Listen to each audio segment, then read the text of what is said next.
Welcome to our virtual graduation ceremony. One of the consequences of the current coronavirus outbreak is that we've not been able to host our normal summer graduation ceremonies at His Majesty's Theatre in Aberdeen. We did, however, want to provide an opportunity to mark this special milestone in your life at a time when it was still recent and exciting. So, thanks to the powers of digital technology, we are today hosting a virtual graduation ceremony.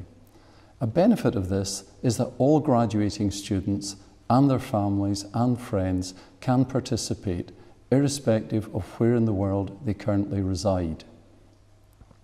When circumstances allow, we do intend to hold a graduation event in Aberdeen at which you'll have the opportunity to attend in person. So, to today's graduating students, it is a great honour to congratulate you on your degree.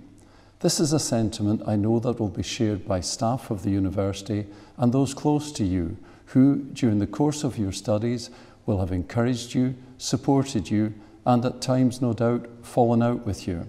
As with all great achievements, you will have to overcome personal challenges along the way. But collectively, you've all faced an unprecedented challenge over the past 6 months as you've continued to study in the midst of the COVID-19 outbreak. I'm immensely proud of how our staff and students have coped with this particular challenge, and in my opinion, this makes your achievement even more significant. As graduates of Robert Gordon University, you will have acquired a set of generic skills and attributes that will be invaluable to you in order to ensure that you thrive in a world that is now moving ever more rapidly and with greater uncertainty. These include the ability to be resilient, creative, entrepreneurial, and to think and act agilely. You can also go forward with confidence in that the university you're graduating from continues to go from strength to strength. In the past year, the university has retained its outstanding record for graduate employability, has been ranked Best Modern University in Scotland, has won a national award for its approach to entrepreneurship and innovation, and just recently been ranked number 2 in the UK for student satisfaction in the National Student Survey. This is a truly outstanding achievement. We do hope that you'll remain connected with the university as you now move to the next phase of your life and careers. The university will always be here to support you as you join our global alumni community. And so, as today's ceremony proceeds, you will shortly each take to the digital stage. Before then, our student president will say a few words, followed by your head of school. The ceremony will conclude by a speech from our Chancellor, Sir Ian Wood. All that remains for me to do is to thank you for studying at RGU, again congratulate you on your award, and wish you well for the future. Enjoy the ceremony and whatever celebration you may have planned at the end of the ceremony. Thank you.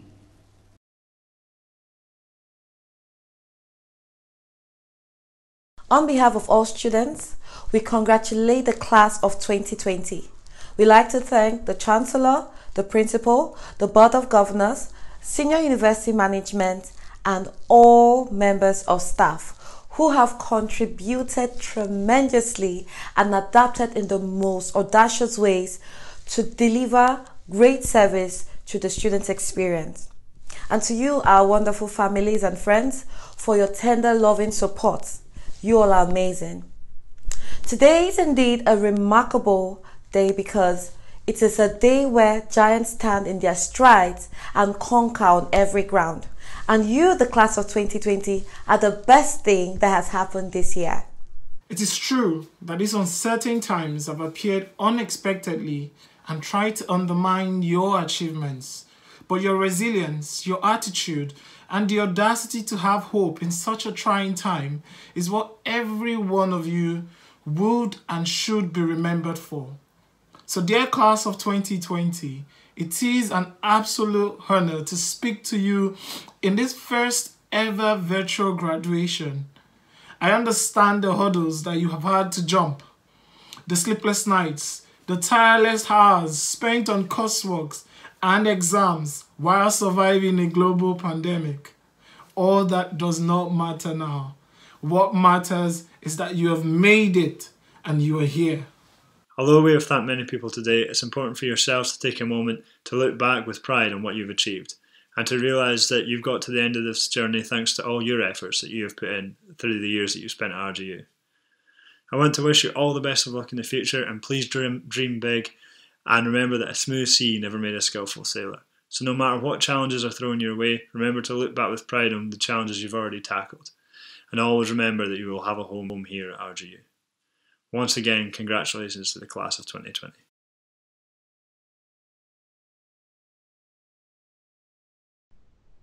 Hello, my name is Donald Cairns and I'm the head of the School of Pharmacy and Life Sciences, and it's my pleasure to say a few words on this virtual graduation day.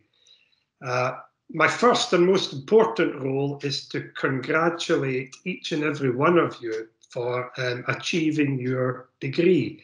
It probably isn't the graduation you envisaged when you started on your course, and we can thank the coronavirus for that. But what you have done to reach this day is a considerable achievement. In addition to achieving your degree, you've dealt with the move from on-campus, face-to-face learning to online learning and online assessments. And that is not an easy transition to achieve. In addition, of course, RGU was one of the few universities that examined all 4 years of undergraduate courses. Many universities, as you know, cancelled first or second year exams because they found them too difficult. And talking of things not being easy, I know that all of you will have worked hard to achieve your degrees, and I know that because all the degrees in the School of Pharmacy and Life Sciences are difficult, and that's because science is difficult and we are a School of Science. So please do accept my congratulations on behalf of everyone in the staff. You've all done very well, and I hope that you go on to enjoy the rest of this special day.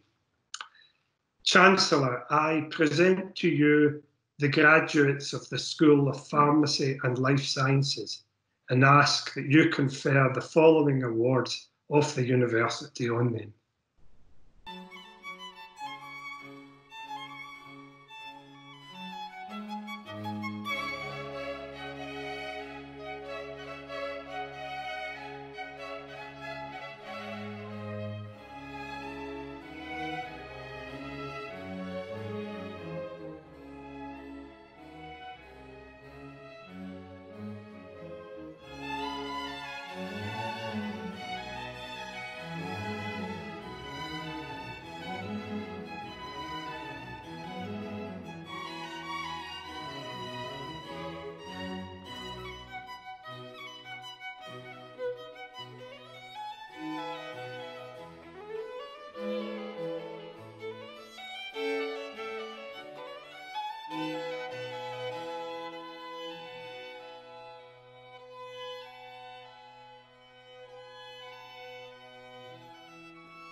I just want to say a big thank you to God Almighty, to my husband and to my family in supporting me to achieve all my dreams.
Thank you to the Vicaria and Concali families for giving me the time to study towards my clinical diploma, and I share this achievement with my husband Hasil, who has always been super supportive.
First of all, many congratulations to all of you for successfully graduating in what has been a surreal and exceptionally difficult finish to your year. Although this graduation is certainly very different, please don't let it detract from the achievement of this proud and exciting Red Letter Day, which recognises the huge amount of work you've all done to get your degree. Many congratulations to you all. Although I can't see you, I know there are many, many proud mums and dads, families and friends out there celebrating your success, and quite rightly so. If I may, I'm going to send you off with some words of advice. First of all, can I tell you your generation is the most powerful in history, with the transformational impact of digital technology and unbelievably fast-changing and powerful telecommunications. You are the digital revolution generation, what the geeks call 4.0, the fourth revolution era, with automation, artificial intelligence and robotics opening the door to opportunities right now we can't imagine, with computers that have analytical, memory and capacity skills way ahead of us. And you're in a world that will continue changing at an alarming rate. First of all, huge population growth, possibly up to 10 billion people on our planet by 2100. And in the serious challenge of climate change with threats to our biodiversity and indeed to our ability to feed and look after our population.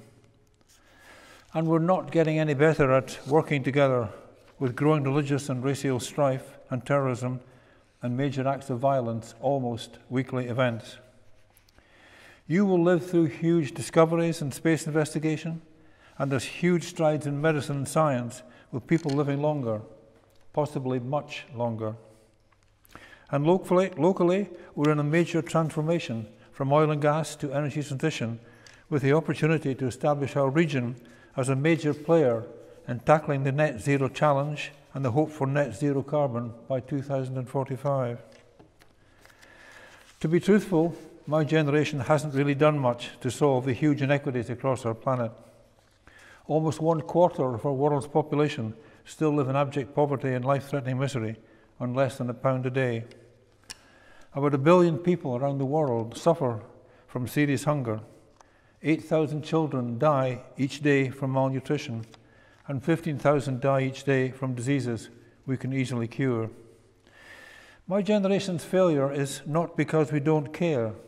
Most people do care, but generally we see the problem as too complex and somehow not really relevant to us. Somebody else needs to solve the world's problems. Your generation had the great opportunity of applying the whole range of new technologies to better look after our planet and its ecosystems, and how well you treat the people a world away from you with nothing in common with you except they are fellow human beings. I have great hope for your generation. You have huge imagination, resilience, and are more caring, with a much better appreciation of the world's inequities. So let me finish by giving you some general advice. Firstly, in the midst of this incredible challenge of change, you must be constantly proactive to new approaches and ideas. Out of the blue, we've got the huge challenge of the COVID-19 pandemic, hopefully the biggest health challenge you will face in your lifetime, and it's still rampant. Just look at the new figures per day in countries like the USA, Brazil, Argentina, South Africa, Tanzania, and sadly quite a few others. And of course, we have the transformational impact of digital technology. If continuous change and improvement are not at the forefront of your thinking, Frankly, you're almost certainly going backwards. Complacency is a bad destination, and the real danger to you not realizing your potential. Secondly, don't assume it's a fair world out there. Bill Gates speaks of 11 life unfairness rules, which should be compulsory reading for young people. Just one example, rule number 10, be nice to nerds. Chances are you'll end up working for one. So don't get indignant and lose the place when you come up against the world's many injustices, and there are many injustices in this world. Be pragmatic.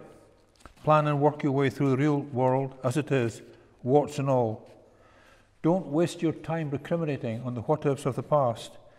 Concentrate on the what-ifs in the future as you walk away towards realizing your full potential. Thirdly, don't be a spectator.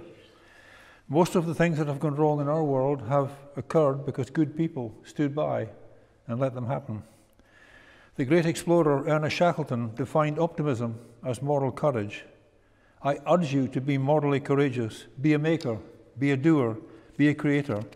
But whatever, don't just sit back and criticize, because that's far too easy and frankly should be beneath you.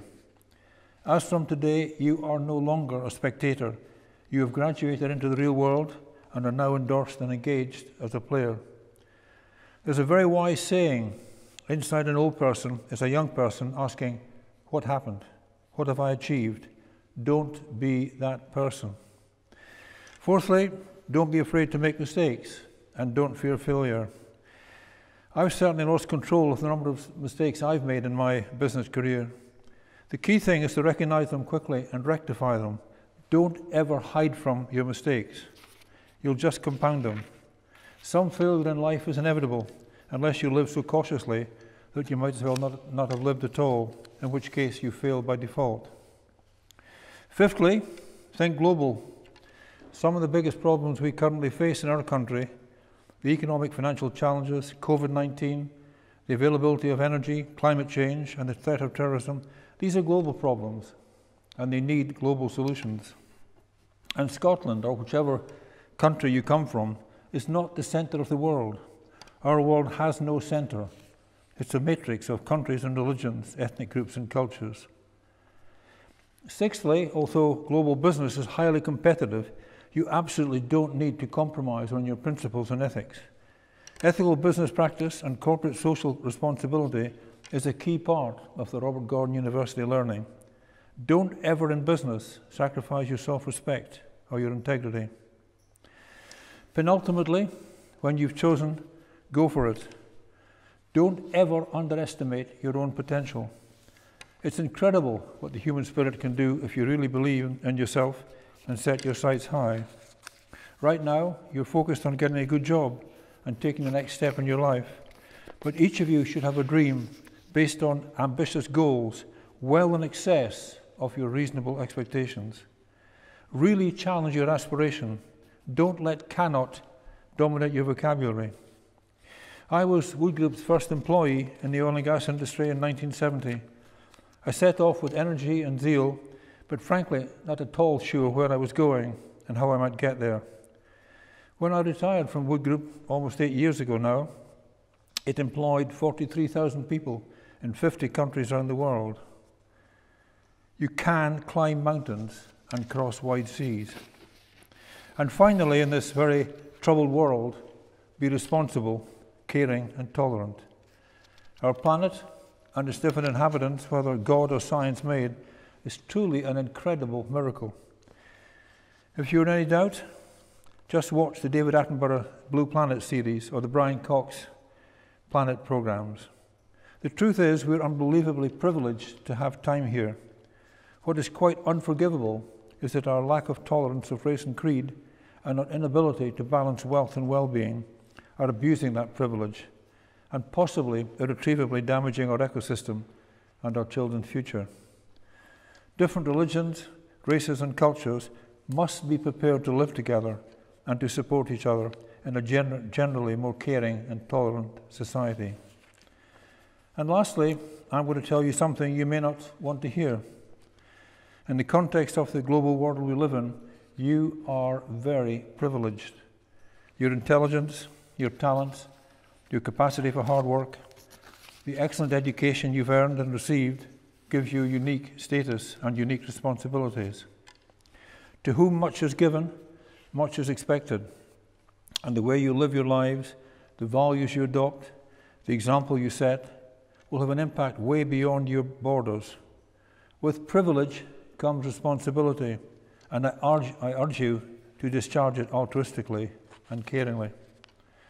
So, if you choose to use your status and influence to raise your voice on behalf of those who don't have a voice, if you choose to identify not only with the powerful, but with the powerless, if you retain the ability to imagine yourself into the lives of those who do not have your advantages, then you could achieve great things with the power to change our world for the better. Once again, we are really sorry you haven't been able to enjoy a normal graduation experience, but don't underestimate the importance of this day in your lives and the opportunities now open to you. Please enjoy a very well-earned celebration with your family and friends. You are the future, and I wish you all the very best of luck. Thank you.